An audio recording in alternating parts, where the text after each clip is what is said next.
Le président de la République du Cameroun n'est plus. Paul Biya est mort. Je sais que beaucoup de personnes vont essayer d'entrer dans les polémiques, mais je ne viens pas pour un débat, je viens pour une information. Il ne venait pas de mourir, non. Il est mort et ça fait un bon bout maintenant. Pourquoi est-ce que le Saint-Esprit me demande de venir l'annoncer? C'est parce qu'au Cameroun, nous allons vivre une succession d'événements énervants. Nous allons voir le gouvernement prendre des décisions de ruse, de manipulation, de distraction. Et il est question pour le peuple de savoir qu'ils n'ont plus de président. Vous avez affaire à des personnes qui ont décidé de ne pas annoncer la mort du président Biya pour se servir de sa place, pour diriger, pour magouiller en son nom. Il est parti dans beaucoup de honte et dans l'humiliation. Et ils ne veulent pas annoncer ce décès tant qu'ils ne sont pas sûrs d'avoir la main mise sur le pouvoir, sur le peuple camerounais. Plusieurs fois, ils ont essayé d'annoncer, mais à chaque fois, un événement défavorable à leur planification se produisait. Peuple camerounais, allez sérieusement dans la prière. Une succession de mauvaises décisions seront prises. Des décisions qui vont vous pousser à bout. Des décisions qui seront douloureuses pour le peuple camerounais. Parce qu'ils sont prêts à tout pour imposer leur volonté, prêts à tout pour imposer leur règne. Ils ont pendant plusieurs mois cherché un visage qu'ils allaient vous présenter à la place de celui du président. Ce visage est préparé et caché et ils attendent que les choses se tassent avant de vous créer une excuse pour justifier ce qui ne devrait pas être justifié. Je vous ai dit, la bête est physiquement au Cameroun. C'est la bête qui domine, c'est la bête qui dirige. Ces personnes qui sont au sommet de l'État, ils forment un petit groupe de personnes qui dirigent et qui s'imposent. Ils ont besoin d'avoir le contrôle sur tout pour pouvoir montrer le visage qu'ils ont caché derrière, qui est censé assumer la présidence au Cameroun. Dans plusieurs vidéos, je l'ai dit, au Cameroun, le niveau de mensonge, de manipulation, de ruse est très grave. Si vous venez insulter, c'est que vous êtes stupide. Parce que dans un pays aussi spirituel que le Cameroun, pour croire en ce que vous voyez, vaudrait mieux écouter le Saint-Esprit. La Bible nous dit que le diable est le père du mensonge. Nous sommes dans un mensonge terrible au Cameroun.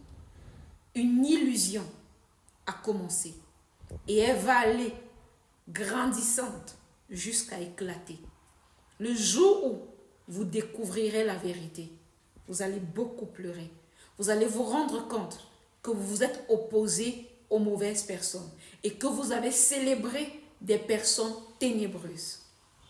Ceux qui ont mis leur confiance en Issa Chiroma Bakari seront déçus.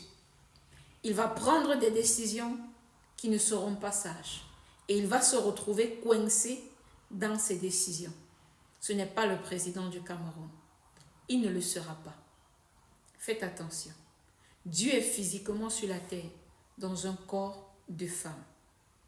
Veillons sur ce que nous sommes en train de faire. Allons sérieusement dans la prière. Ne nous laissons pas berner. Oui, les élections ont été truquées. Et alors, ce n'est pas la première fois. En 2018, les élections ont été truquées aussi. Je ne parle pas sur la base de PV ou de quoi que ce soit. Je dis ce que l'Éternel me permet de dire. Et la Bible me dit que Dieu seul soit reconnu pour vrai et tout homme pour menteur. Si vous attendez la vérité venant des médias, venant des journalistes, venant des lanceurs d'alerte, vous ne l'aurez pas.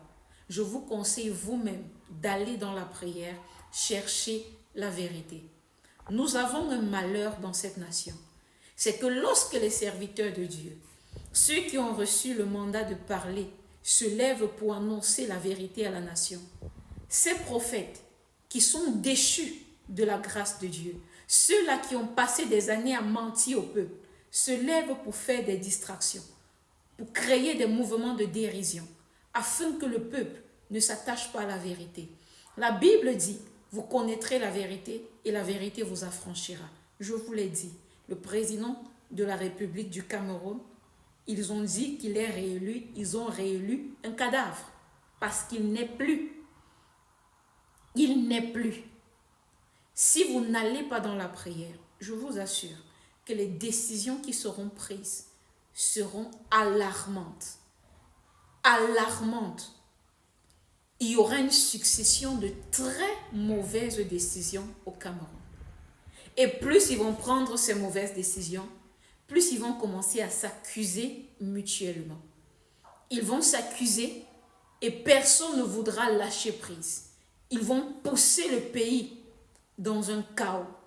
Et avec ce que Issa Chiroma Bakari est en train de faire, ça ne va pas aider. Ça ne va pas du tout aider. Ils vont tous ensemble nous pousser dans un chaos. Parce que ni ceux qui sont en train de vous faire croire que le président Paul Biya est vivant, ni Issa Chiroma Bakari, aucun d'entre les deux n'est de Dieu. Donc, la seule solution du Cameroun reste la prière. Courez dans la prière parce que l'Éternel peut nous donner une solution. Il y a des personnes qui ont écrit en bas de mes vidéos, la prière peut faire quoi? Rien que la prière. Oui, la prière. Est-ce que vous vous souvenez que parce que les enfants de l'Éternel ont crié, les murs de Jéricho sont tombés? Est-ce que vous savez que vous pouvez prier, nous pouvons prier, et ces personnes baissent les armes et déposent le trône du Cameroun pour laisser la place à celui qui doit s'asseoir? Si vous ne croyez pas aujourd'hui en la prière, c'est après beaucoup de douleur que vous serez obligés de vous rabattre sur la prière. Prions. Si Dieu est venu physiquement au Cameroun dans un corps de femme, c'est par compassion, c'est par amour pour la nation camerounaise. L'Éternel, le trésor, a tout fait pour qu'on ne se retrouve pas dans le chaos.